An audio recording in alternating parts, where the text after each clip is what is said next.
cumplan las palabras de Dios. Y la mujer que has visto es la gran ciudad que reina sobre los reyes de la tierra. He querido leer la segunda parte del capítulo porque es la interpretación que recibe Juan de parte del Señor de esto que él está viendo, de esta visión que él tiene en este capítulo. Y claro, vamos a ver desde el principio del versículo 1, pero ya viendo el versículo 1, etcétera, podemos entenderlo mejor habiendo leído la interpretación, que no es una interpretación antojadiza de nadie, sino que le es dada a Juan, le es entregada a Juan una interpretación que es la que él escribe. Y hoy vamos a hablar dentro de este capítulo sobre el tema Babilonia y su culto serán asolados. Tanto el capítulo 17 como 18 de Apocalipsis hablan de Babilonia. Acá se llama Babilonia la Grande, la madre de las rameras de la tierra. Es una expresión fuerte, pero así la llama el Espíritu Santo en este libro, y vamos a ver por qué. Y vamos a ver cómo Dios entra en pleito con esta institución que él simboliza como una mujer y una mujer ramera, y cómo en ese juicio esta institución es destruida como institución. En este caso es una Babilonia simbólica. También lo es la del capítulo 18, porque realmente no es Babilonia física, pero en el 18 nos habla más bien de la destrucción de la ciudad, que es denominada Babilonia, pero que luego en su momento interpretaremos también conforme le interpretan a Juan en este libro. Tenemos en la palabra en primer lugar planteado: ¿será que Babilonia, aquella antigua y poderosa ciudad, volverá a la historia, se volverá a construir?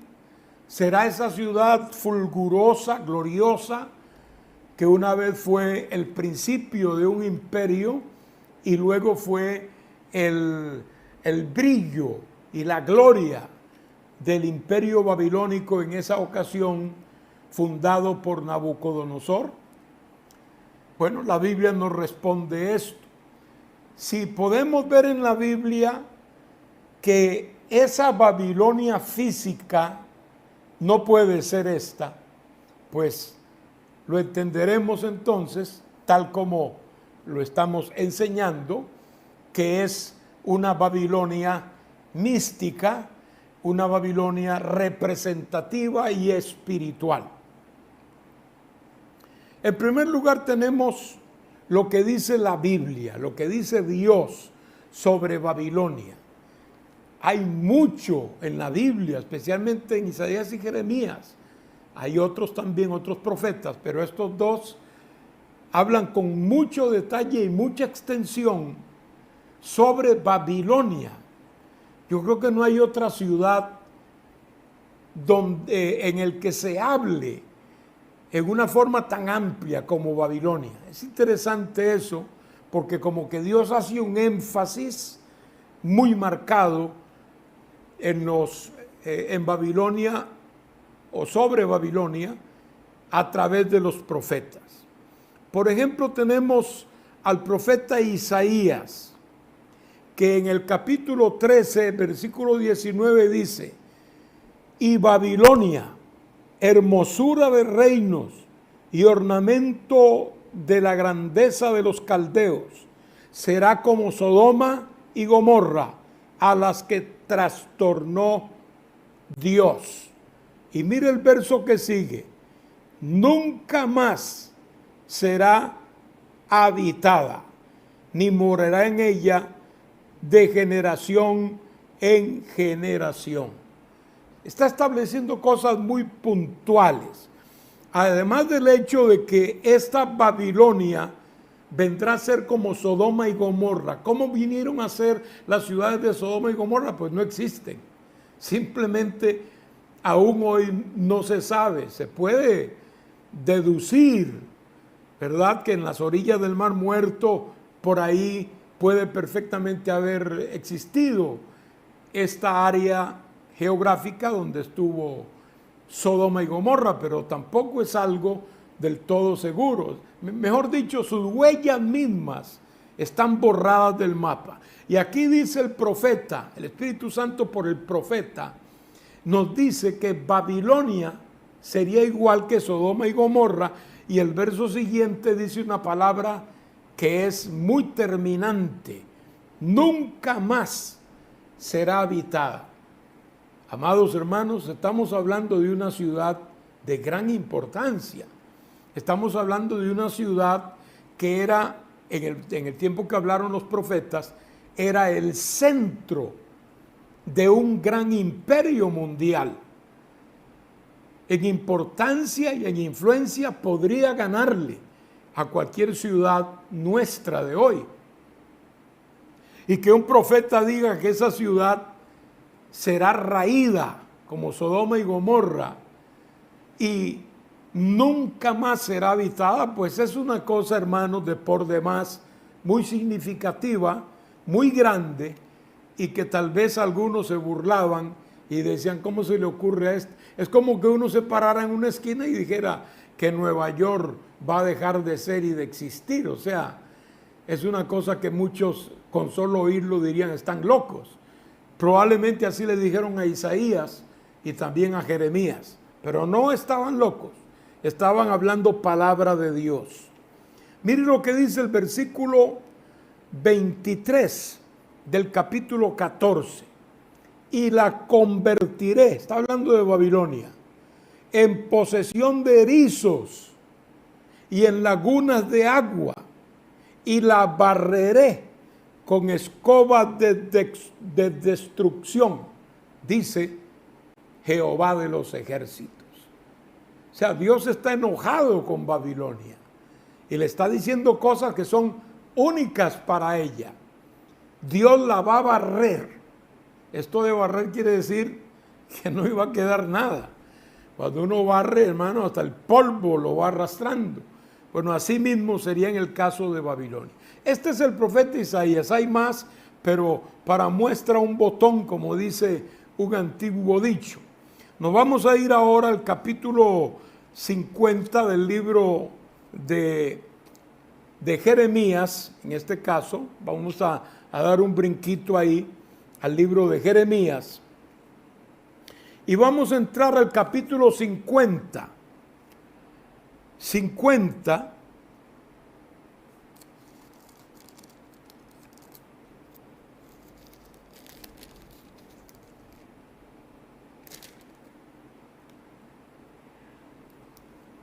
Que es lo mismo, pero con algunos detalles. Es el 51, hermano. 51. Y allí en el 51 voy a leer varios versículos, empezando en el versículo 9. Curamos a Babilonia y no ha sanado. Dejadla y vámonos cada uno a su tierra, porque ha llegado hasta el cielo su juicio y se ha alzado hasta las nubes. Y luego dice el versículo 29, temblará la tierra y se afligirá, porque es confirmado contra Babilonia todo el pensamiento de Jehová, para poner la tierra de Babilonia en soledad, para que no haya morador en ella. Verso 37, y será Babilonia montones de ruinas, morada de chacales, espanto y burla, sin morador. Luego el verso 53, aunque suba Babilonia hasta el cielo y se fortifique en las alturas, de mí vendrán a ella destruidores, dice Jehová, porque Jehová destruirá a Babilonia y quitará de ella su mucha jactancia, y bramarán sus olas como sonido de muchas aguas, será la voz de ellos. Versículo 57, y enviaré a sus príncipes y a sus sabios, a sus capitanes y a sus nobles y a sus fuertes, y dormirán sueño eterno, y no despertarán, dice el Rey, cuyo nombre es Jehová de los ejércitos. Y para concluir esta parte, el verso 62 y 64, donde cierra Jeremías su profecía, importante, es el cierre de la profecía. Dirás, oh Jehová, tú has dicho contra este lugar que lo has de destruir, hasta no quedar en él morador, ni hombre ni animal, sino que para siempre ha de ser asolado, para siempre ha de ser asolado. Y dirás, dice el verso último, así se hundirá Babilonia, y no se levantará del mal que yo traigo sobre ella, y serán rendidos. Y allí terminan las profecías del profeta Jeremías. En otras palabras, él cierra su profecía con este juicio fuerte, profundo, sobre Babilonia, la gran ciudad. Así que, si Dios dice aquí que Babilonia no sería otra vez construida ni habitada, pues mi hermano, eso es lo que va a suceder.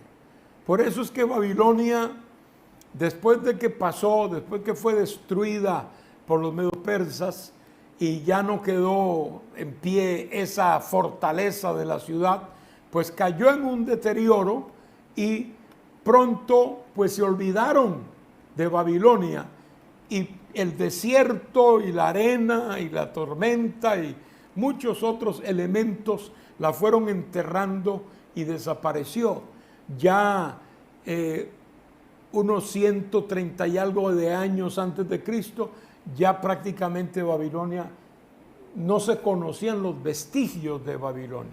Y así pasó toda la era cristiana, hasta el año 1899, cuando un explorador y arqueólogo inglés pues logró el permiso para entrar a donde él había investigado y había estudiado que estaba la antigua Babilonia, y logró en 15 años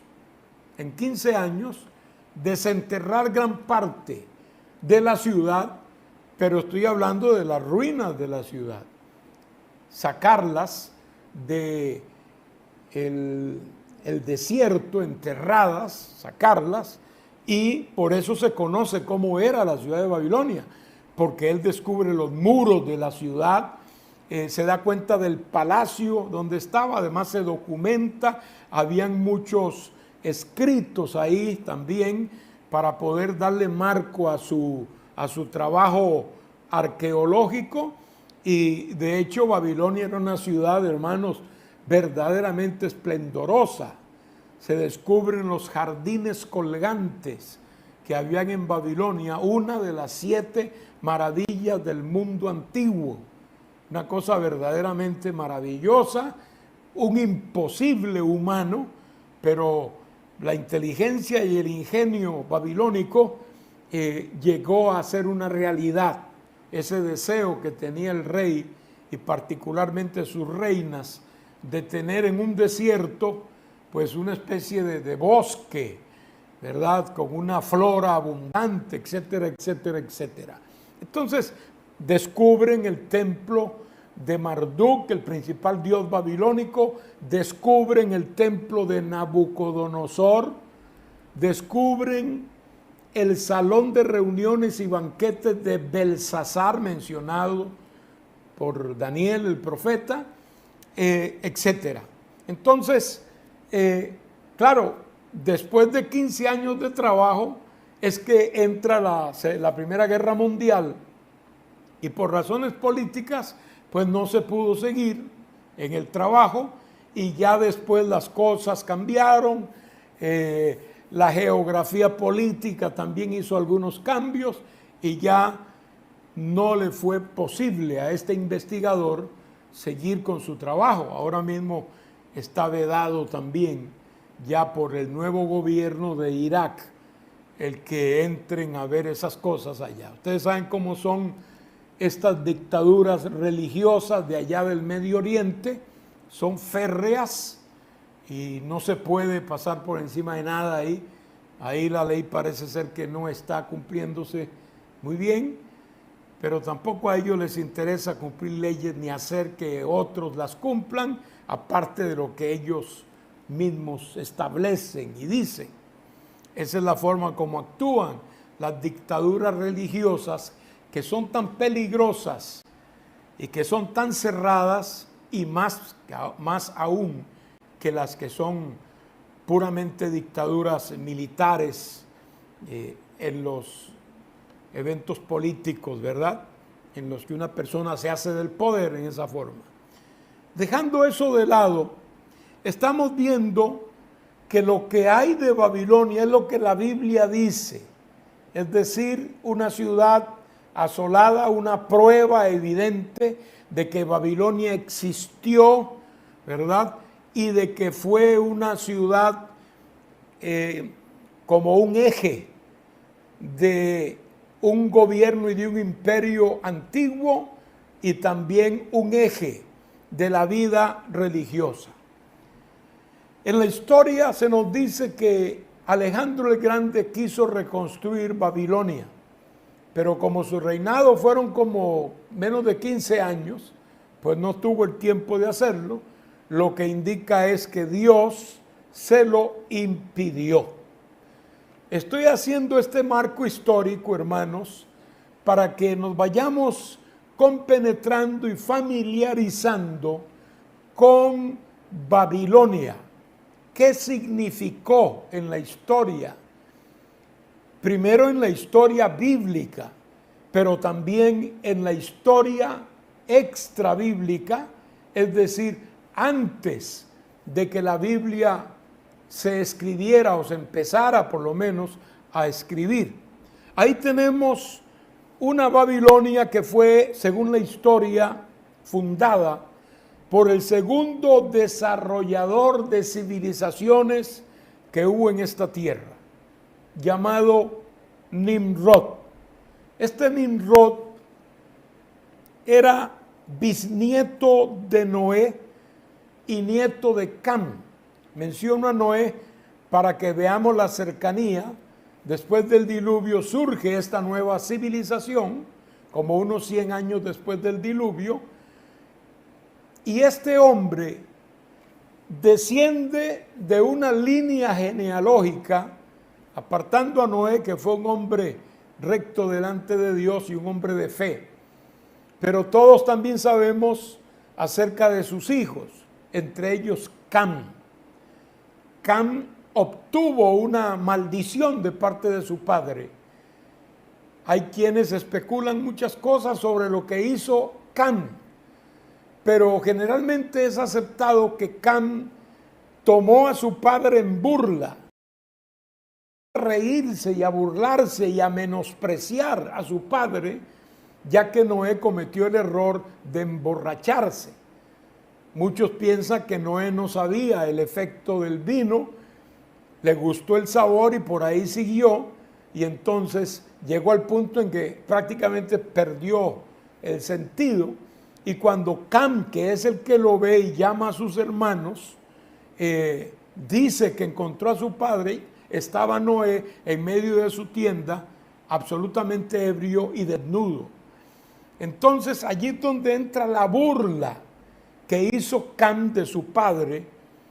Los otros hermanos entraron con más respeto y más cautela a cubrir a su padre, pero Cam tuvo otra actitud y después Noé lo supo, y bueno, el que pagó los platos rotos fue Cam. porque Noé le habló muy fuerte una maldición y lo puso prácticamente como siervo, como esclavo de sus hermanos. Entonces, había ya una situación, diríamos, negativa, discordante, en la vida de los descendientes de Cam, uno de los cuales fue Nimrod. De hecho, Nimrod fue un rebelde, fue una persona que no quiso seguir las direcciones de Dios y decidió él hacer una civilización. De hecho, él construyó ciudades. Por eso es que le llamo desarrollador de civilizaciones. De hecho, el primer desarrollador de civilizaciones fue Caín, el hijo de Adán. Él también un rebelde, un asesino, un hombre que odiaba a su hermano, un hombre que quería hacer su voluntad. Aún quería meter a Dios dentro del marco que a él le daba la gana y no pudo. Dios le mostró que la cosa no era así.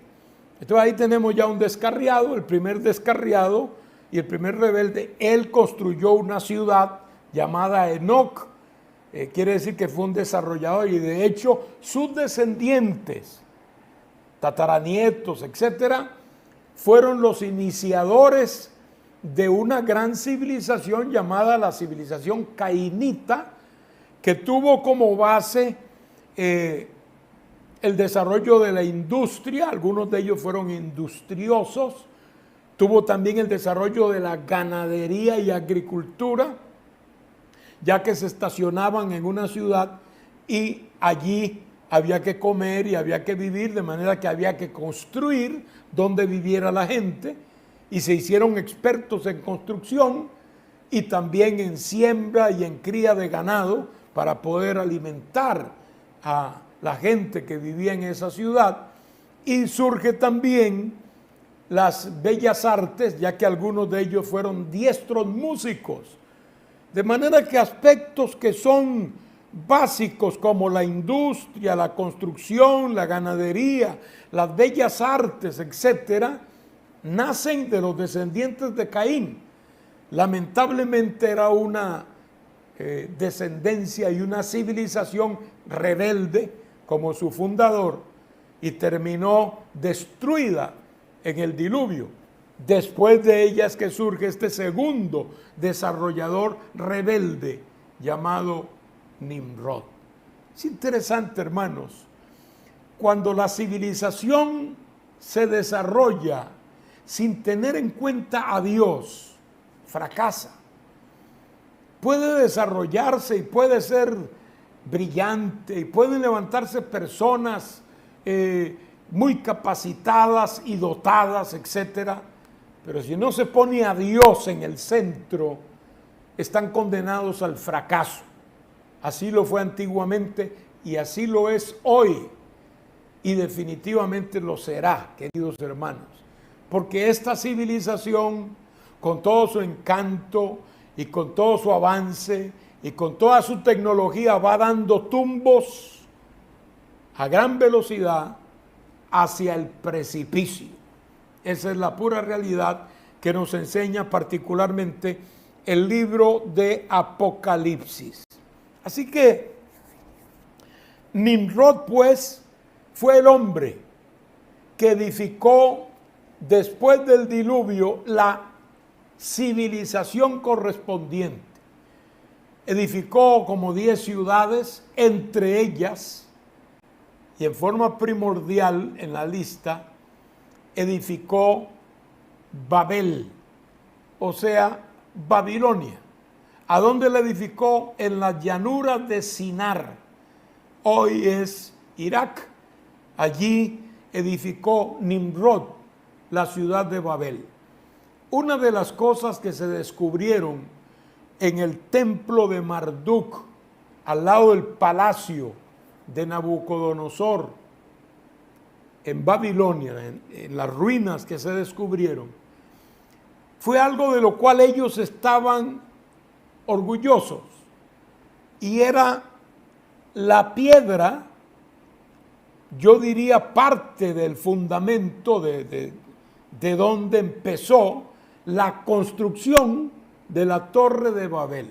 Ese era como un lugar especial, muy santo, muy sagrado, una conmemoración orgullosa y vanidosa de un evento que fue una rebelión contra Dios y que Dios intervino destruyendo sus propósitos y confundiendo allí, hermanos míos, las lenguas de ellos, lo cual los hizo desistir de su propósito malsano.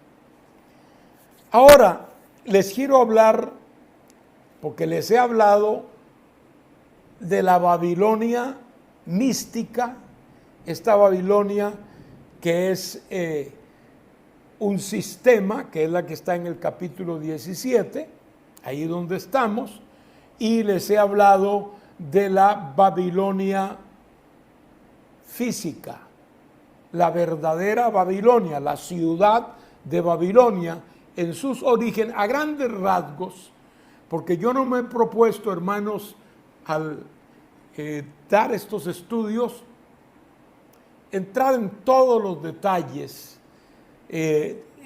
pormenorizadamente. No lo he hecho a propósito, porque lo que quiero es que los hermanos, especialmente aquellos que son hermanos, pues digamos, sencillos, que son hermanos que tal vez no tienen mucho tiempo como para estudiar a fondo o algo así, pero que no le tengan miedo al libro de Apocalipsis, sino que sepan en forma general qué trata esto, qué trata lo otro, qué significa esto y qué significa esto otro, como una especie de marco referencial, como para cuando oigan una enseñanza de Apocalipsis ya estén situados. Entonces no estoy entrando en todos los detalles. Aquí he entrado en algunos detalles, porque creo que es importante conocer ese trasfondo para poder entrar bien y estudiar el capítulo 17 y 18 de este precioso libro de Apocalipsis. Por eso les hablé de la Babilonia física fundada por Nimrod, allá en las llanuras de Sinar, hoy es Irak. Y ahora quiero pasar al aspecto religioso de esa misma Babilonia. Y allí empataremos ya con nuestro pasaje, hasta donde Dios nos permita hoy. La religión de Babilonia fue un sistema muy elaborado y obviamente fue en buena medida dado ¿por quién?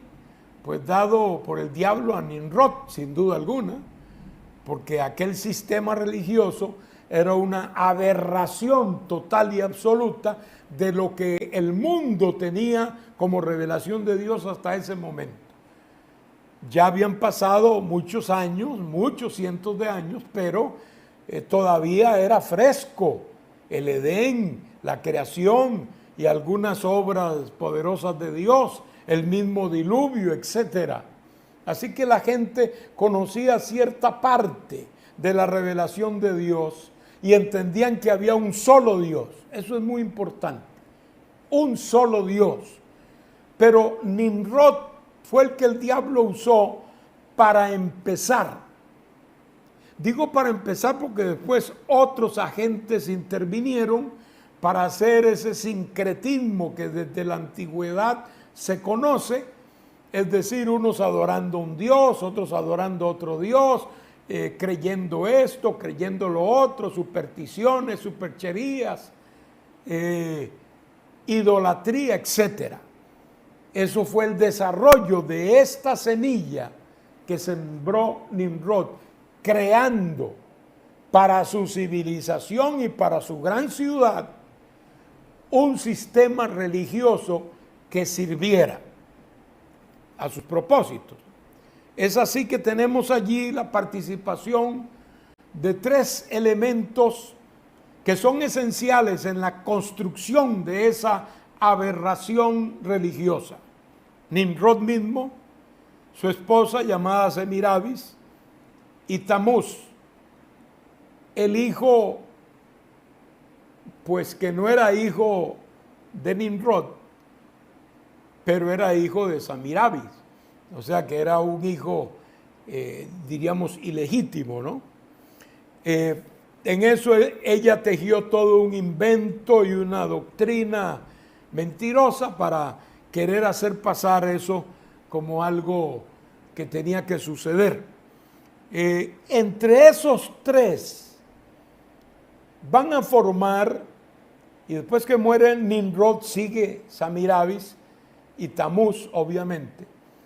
Es muy cruda la historia de esto que se cuenta y que se dice. Yo no quiero entrar a asuntos que no son históricos, sino mitológicos, de la antigua mitología babilónica, que tenía mucha mitología. Y esa mitología no podemos traerla y revolverla con explicaciones cristianas. No, la mitología tampoco es aprobada por Dios, es parte de la idolatría. Sin embargo, sí es una realidad que estas personas existieron y crearon el sistema religioso babilónico basado, por un lado, en la hechicería, por otro lado, en la astrología, por otro lado, en un sacerdocio inventado por ellos totalmente pagano y particularmente un sistema lleno de idolatría. Idolatría, que antes, ahora y después, Dios lo abomina, Dios lo aborrece. A Dios no puede, hermanos, transar nada con idolatría. Tenga en cuenta eso. La idolatría desplaza a Dios. Dios no puede permitir eso, y por eso la idolatría no solamente es denunciada fuertemente por Dios en su palabra desde tiempos antiguos, sino castigada muchas veces por Dios en ese tiempo histórico bíblico, ¿verdad? Entonces, Babilonia se caracterizó por ser una nación muy buscadora de los secretos. Por eso es que Babilonia fue la que descubrió las constelaciones del cielo. Eso no tiene nada de malo, eso es astronomía. Una cosa es astronomía, que es el estudio de los astros, y otra cosa es astrología, que es la observación de los astros tocante al destino de los hombres y el destino de la humanidad en general. Eso es totalmente contrario a la palabra de Dios, es superchería, superstición, y no cabe en la fe cristiana. Sin embargo, era parte integrante, hermanos, de la adoración babilónica. O sea, la idolatría era algo normal. Ellos miraban los astros, pero los miraban con adoración. Para ellos una estrella era un ser que debía ser adorado. Ellos distribuyeron, tal como existen hasta hoy, las constelaciones y les pusieron su signo, de manera que eso obviamente es astrología que permanece hasta hoy.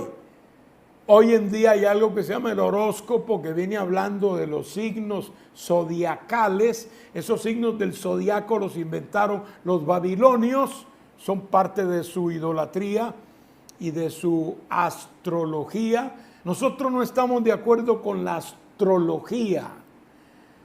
La palabra de Dios abomina los astrólogos, los que quieren adivinar por medio de las estrellas o de los planetas, etcétera. Dios lo abomina en su palabra. Y el Señor le dice a su pueblo: no se ha hallado entre vosotros quien consulte adivinación, quien consulte los astros, los muertos, etcétera. Hermanos, Dios es enemigo de la idolatría. Yo aconsejo a todo el pueblo de Dios que reprenda al diablo cuando el diablo lo quiere hacer a usted leer algún horóscopo. Algunos inocentemente, voy a ver qué dice. Voy a ver, bueno, por curiosidad, a ver qué dice. Yo nací tal día, pues bueno. Hermano, reprenda al diablo, porque así es que entra el enemigo. El enemigo entra usando siempre esos instrumentos inocentes, entre comillas, y cuando usted viene a ver está agarrado del cuello. Además, eso no agrada al Señor. Vea los astros usted mismo y alabe a Dios por ellos.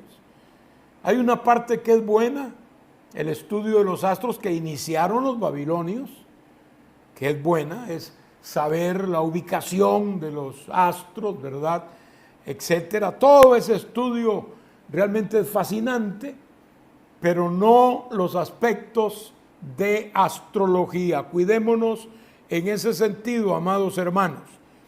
Entonces, ellos crean este sistema de culto repugnante, abominable, contrario a la revelación divina, que no les había dicho nunca nada sobre esas cosas que ellos estaban practicando, pero que tampoco a ellos les interesaba que Dios dijera nada. El que empezó eso fue un rebelde, una persona que no quería nada con el Señor. Ahora bien,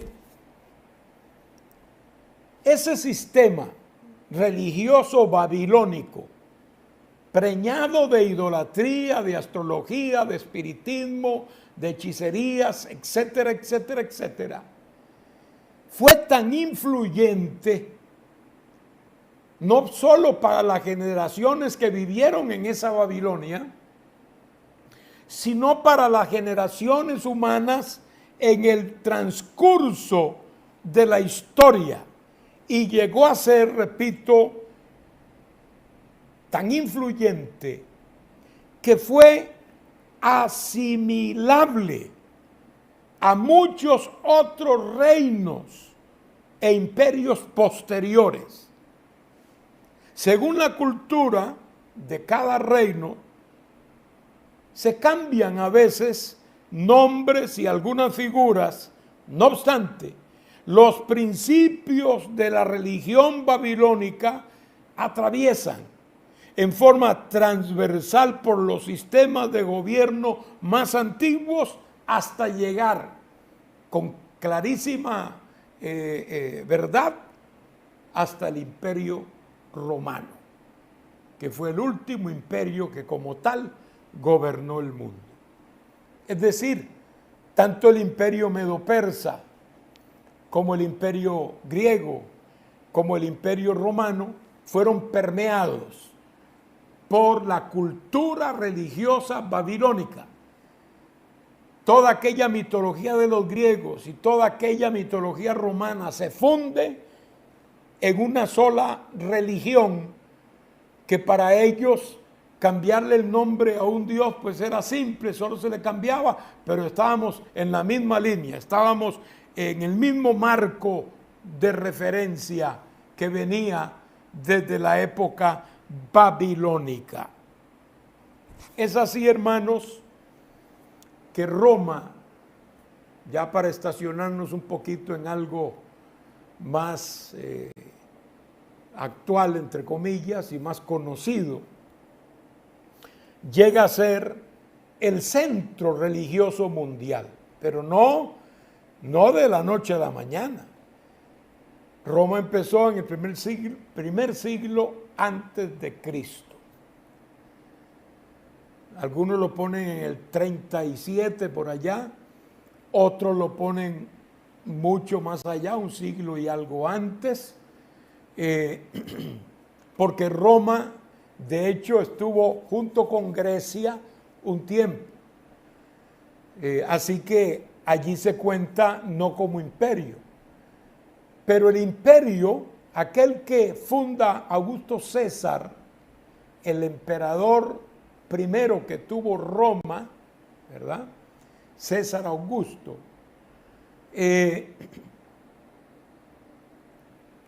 Empieza en épocas más recientes. Ya en el tiempo del Señor, Roma era un imperio pujante, había aglutinado ya el mundo, conocido hasta entonces, y era el gran imperio del mundo, y lo fue por cientos de años de ahí para adelante. Pero surge en medio de esa historia imperial otro reino. Si lo quieren llamar imperio, pueden hacerlo, pero es un imperio positivo, el de Jesucristo, nuestro Señor. Para Roma como imperio eso no tenía ninguna importancia. Acuérdense que Pilato estaba divagando qué hacía con Cristo. Y entonces le preguntó, ¿eres tú rey? Y le dijo el Señor, ¿tú me preguntas eso por ti mismo o porque te lo dijo otro? Y empezó una conversación ahí que puso a Pilato como acusado y al Señor como juez. O sea, una cosa, ahí usted no sabía quién estaba delante de quién o quién era el acusado. Nosotros sabemos que Pilato en este caso era como el acusado. Él era el gobernador de Judea, pero estaba conectado al imperio romano, obviamente.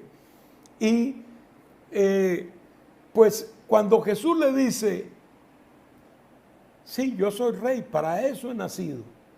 Ahora, yo supongo que ahí Pilato alzó las antenas y dijo, no, un momentito, porque ya aquí sí yo no quiero competencia. Aquí, si es asunto de reinado, de quién es rey, ya es otra cosa.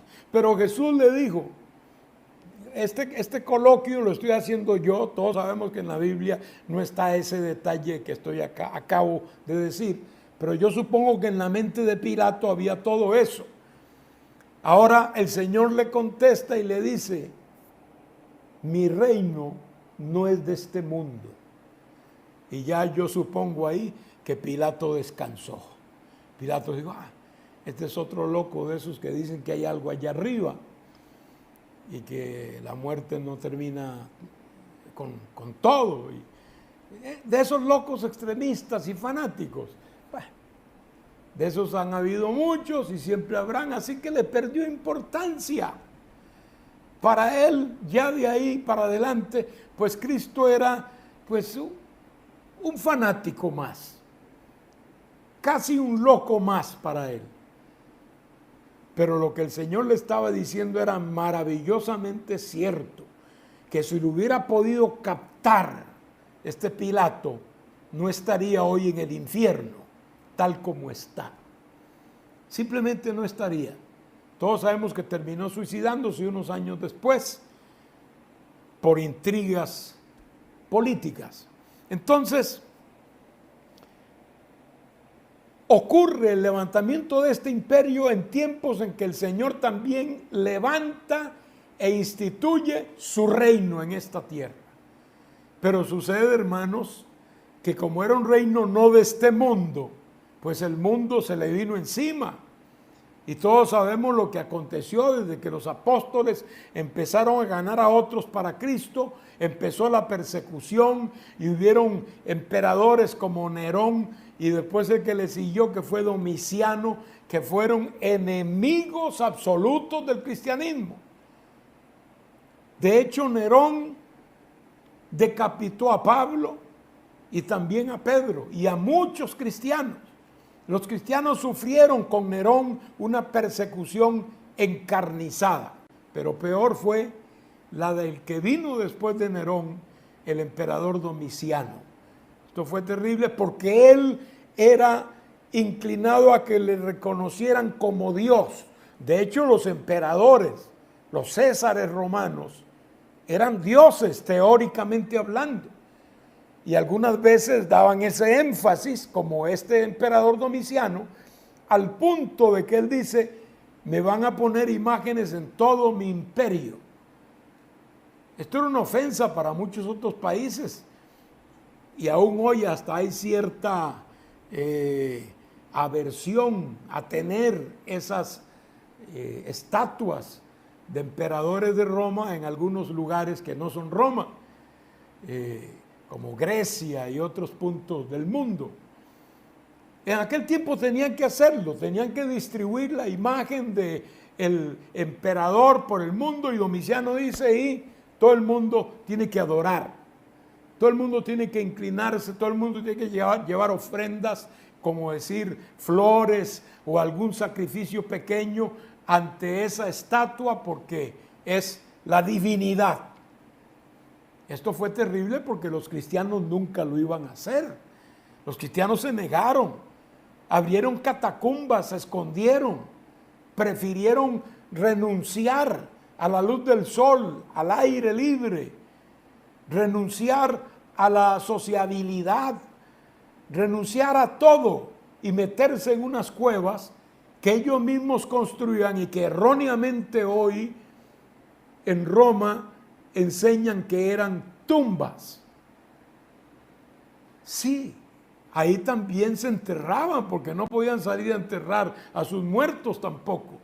Se dice que ahí nacían, allí crecían, allí se casaban y allí morían. En las catacumbas, lejos de la persecución, como eran lugares difíciles de entrar para el que no conocía, era su secreto de defensa. Cuando eran perseguidos, ellos sí sabían todos los pasillos, eran galerías que se iban haciendo en túneles, eran interminables, ahí vivían miles de personas, y además de eso, pues eran como un laberinto, hechos a propósito. El que se metía ahí sin saber, se perdía y probablemente iba a morir. No se atrevían a perseguirlos dentro de las catacumbas. Hubo una persecución enorme, hermanos, durante los primeros 3 siglos, 2 siglos y medio a 3 siglos, porque fue hasta el año 313 que la cosa se alivianó. Fue aparente bendición, pero al final no resultó ser una bendición. Vinieron otros imperios, otros emperadores, y llegó el momento en que Constantino, que fue un emperador que aparentemente se convierte al cristianismo, porque tiene una visión y esa visión lo hace creer en el Señor, es una visión de la cruz, y él se da cuenta, aparentemente había sido de alguna manera evangelizado, y entonces decide abrazar el cristianismo. Allí las cosas cambian. El problema es cuando él llega a ser nombrado como cabeza de esa iglesia. Allí las cosas empezaron a deteriorarse. Salieron los hermanos de las catacumbas a ocupar los principales lugares del gobierno. Todo el mundo quería ser cristiano ahora porque el emperador decía que lo era. Su ejército, la mitad del ejército ya era cristiano antes de que Constantino publicara que creía en el Señor. Así que el cristianismo se había metido, o sea, el imperio de Jesucristo estaba ganando la partida en términos espirituales, en el ámbito espiritual. Y acá parecía ser para algunos como el toque final, el emperador cristiano, y luego unos pocos años después, unos 10 años después, proclama la religión cristiana como la religión oficial del Estado. Y eso, hermano, pues fue, como quien dice, el sello de oro. Salieron de las catacumbas a ocupar posiciones, a buscar y hasta pelear por puestos del gobierno, porque ahora Constantino y todo su gobierno quería tener cristianos en sus puestos de importancia, y ahí estaban los cristianos amarillentos y macilentos, salidos de las catacumbas para ahora sentarse en los lugares del poder, pero del poder del mundo.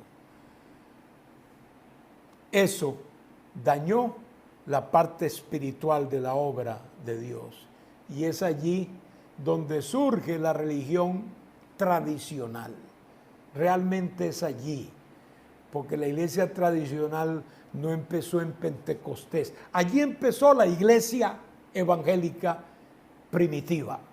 Digo evangélica no por denominación, sino porque vivían el evangelio, creían el evangelio. Allí empezó, en Pentecostés. Pero acá empezó otro sistema. Entonces, poco a poco empiezan a trasladar los principios de la religión babilónica, que era la que mandaba en el imperio de Roma, a que también formara parte. Y esto se hizo poco a poco en forma muy furtiva y muy fugaz, pero iba agarrando terreno hasta que agarró todo, trasladando pues los principios de la religión babilónica que imperaban en Roma. Acuérdense que ya Babilonia no existía como ciudad, pero sí existía su influencia religiosa, su sistema religioso existía porque había venido, como dije, desde los imperios antiguos hasta Roma también. De manera que la iglesia se vio amenazada en cuanto a su fe y en cuanto a su doctrina.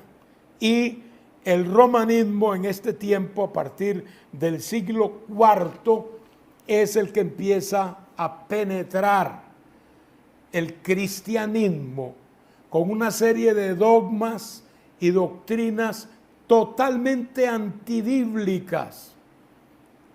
Al proclamarse la religión del imperio, pues bueno, empezó por ejemplo la idea amilenialista, agustiniana,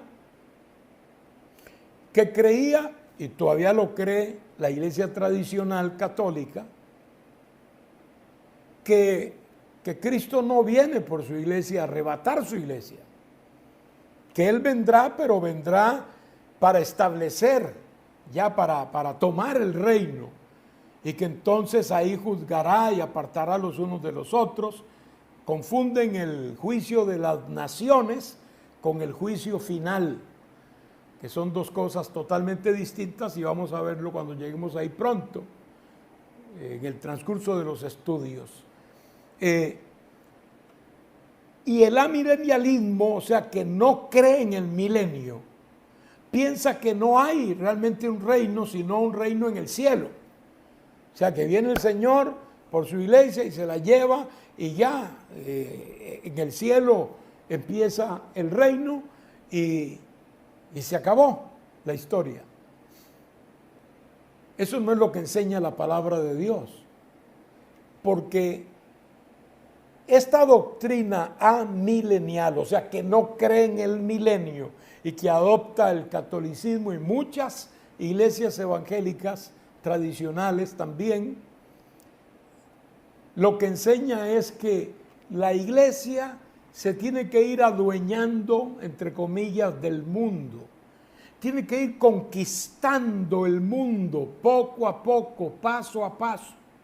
Conquistarlo para el Señor, para que cuando Él venga la iglesia le diga: aquí está tu reino, este es el triunfo de tu iglesia, hemos conquistado el mundo, hemos conquistado el reino y aquí está. Es decir, es un reino que pertenece al mismo mundo y que la iglesia se lo arrebata a quienes lo poseen hoy en día. Es así que esta posición, que no voy a detallarla ahora porque cuando veamos el milenio quiero presentar estos puntos de vista, lo que produce es que la gente quiera, lo que se oye mucho ahora, no ser cola sino cabeza, no estar debajo sino encima, no ser el pobrete del pueblo sino el millonario del pueblo, no tener el ranchito allá que apenas sirve para vivir, sino la mansión más importante del barrio, tener el mejor carro, tener el mejor trabajo. No es asunto de ser un ciudadano seguidor de un presidente, sino, ¿por qué no llegar a ser presidente también, ese cristiano? O sea, es un deseo, y eso se ha avivado hoy en la iglesia misma del Señor. Usted no ve, hermanos, que poco hablan de la venida de Cristo. Poco se habla hoy del arrebatamiento de la iglesia. Poco se habla. Es más, hay quienes están aupando estas cosas que la iglesia tiene que apropiarse de las cosas valiosas del mundo y ser la que dirige y no la que es dirigida, etcétera. Suena bonito. Pero hermanos míos, nuestro reino no es de este mundo como no era del Señor. Nosotros no somos de aquí abajo.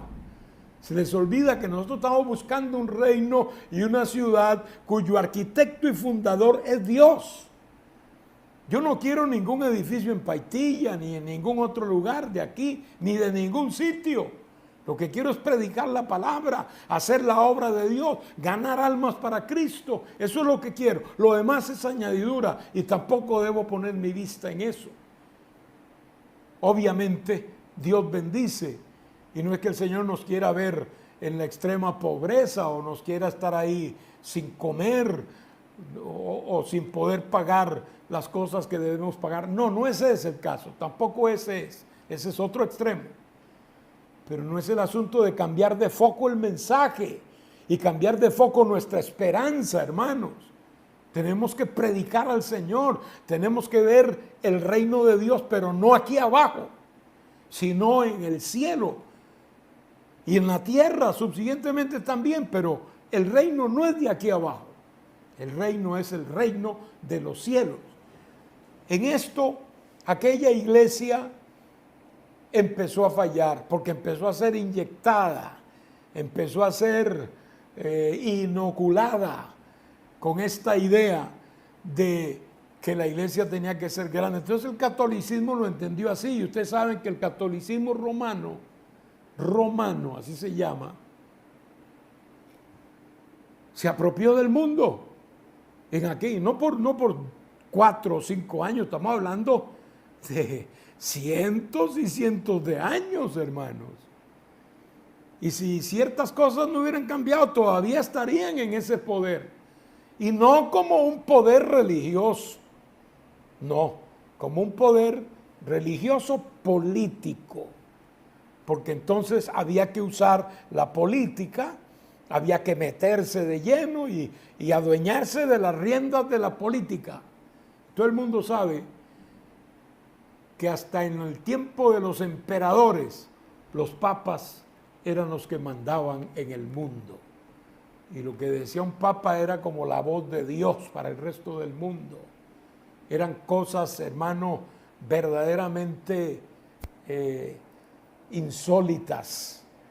Y claro está, ellos empezaron a cortar todos los tentáculos que pudieran haber y que presionaran su forma de actuar y sus propósitos, y eso creó las más grandes persecuciones contra la iglesia del Señor, no solo en épocas primitivas, como ya mencioné, siglo II y III, sino en épocas más recientes. Por ejemplo, en la Edad Media, la Inquisición, que le llaman la Santa Inquisición, que de santa no tiene nada, ni tuvo nada. Era una maquinaria asesina del catolicismo romano contra todo el que no estuviera de acuerdo con ellos. Porque no era que desde los púlpitos decía, hijitos, hermanos, regañados, o no sé cómo nos dicen ahora, traten de buscar a la Santa Madre Iglesia, porque no, era asunto que era o la cruz o la espada. Era muerte, era persecución, era cárcel, era injusticia, era tortura. No, hermanos, se habla de millones de mártires. Y no es que estemos pensando aquí en que eso hay que vengarlo, no, todo eso está en la presencia del Señor, como dice aquí lo dice. es una institución ebria de la sangre de los mártires de Jesús. Pero eso en su tiempo el Señor lo llamará a cuentas. Nosotros nunca empuñaríamos un arma en contra de nadie. Un cristiano no puede ser un cristiano que esté de acuerdo con las armas para hacer valer su fe o algo así por el estilo. Eso ni siquiera es impensable. Es impensable. Cristiano no.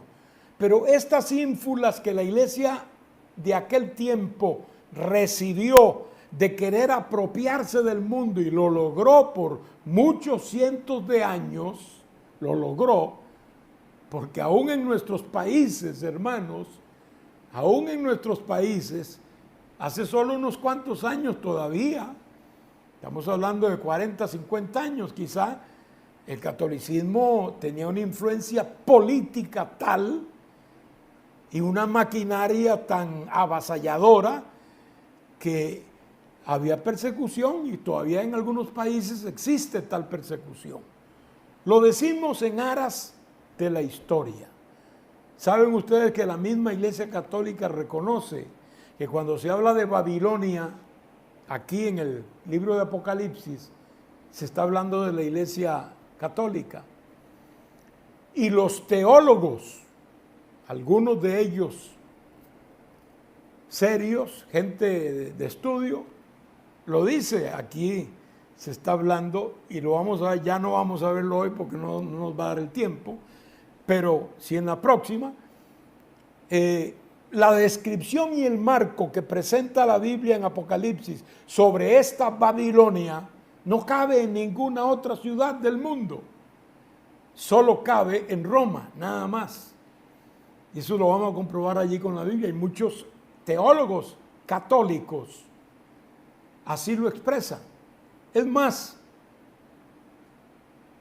la iglesia tradicional dice que Pedro estuvo en Roma. La Biblia no dice en ningún lado que Pedro estuvo en Roma. Por eso nosotros decimos, Pedro no estuvo en Roma, porque la Biblia no lo dice.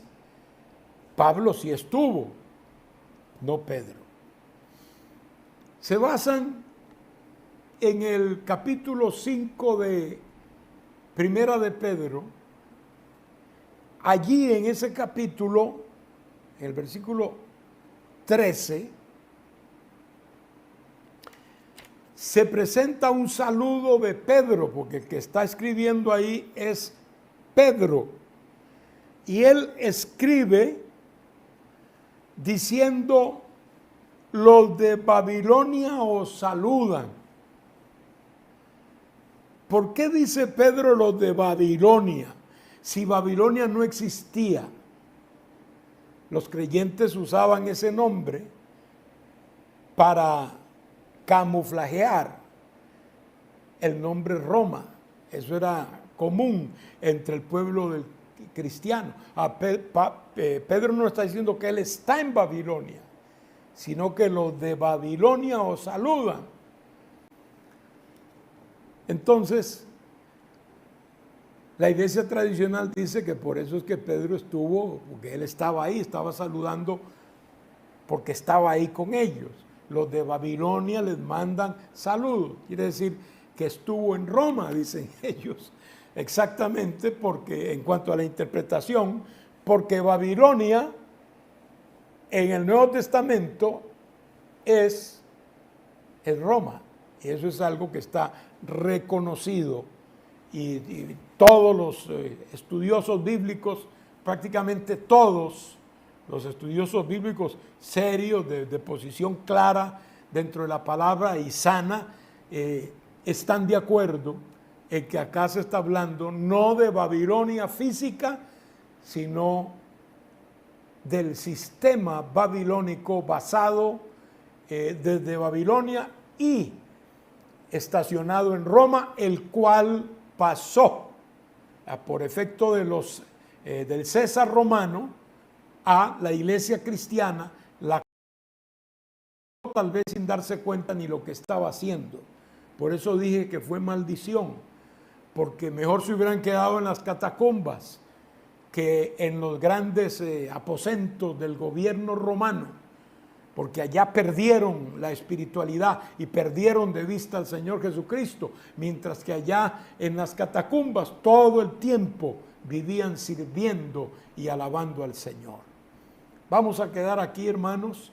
En la próxima continuamos. He querido hacer más énfasis por la importancia de esto que nos enseña el capítulo 17 y 18, para poder captarlo en una forma más fácil.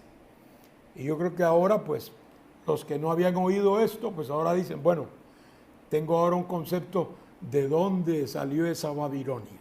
Seguiremos, si Dios quiere, en el próximo estudio. Que Dios les bendiga, que Dios les guarde.